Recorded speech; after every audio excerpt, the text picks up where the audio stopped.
نحمده ونصلي على رسوله الكريم اما بعد فاعوذ بالله من الشيطان الرجيم بسم الله الرحمن الرحيم رب اشرح لي صدري ويسر لي امري واحلل عقدة من لساني يفقهوا قولي۔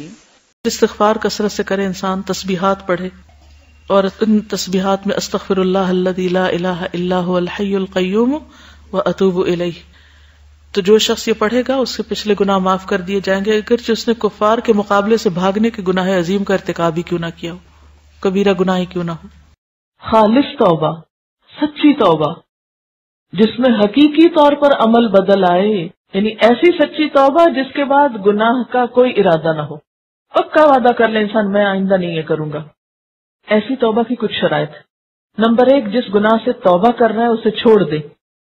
نمبر 2، اس پر ندامت کا اظہار کرے، شرمندہ ہو۔ نمبر 3، آئندہ نہ کرنے کا وعدہ کرے۔ نمبر 4، اگر حقوق العباد میں حق تلفی کی ہے تو وہ حق لوٹائے، کسی کے ساتھ زیادتی کی ہے تو معافی مانگ لے۔ گویا محض زبان سے توبہ توبہ کہنا کوئی معنی نہیں رکھتا جب تک انسان توبہ کی شرائط پوری نہ کرے۔ اور فورموسٹ چیز کیا ہے؟ شرمندگی، ندامت۔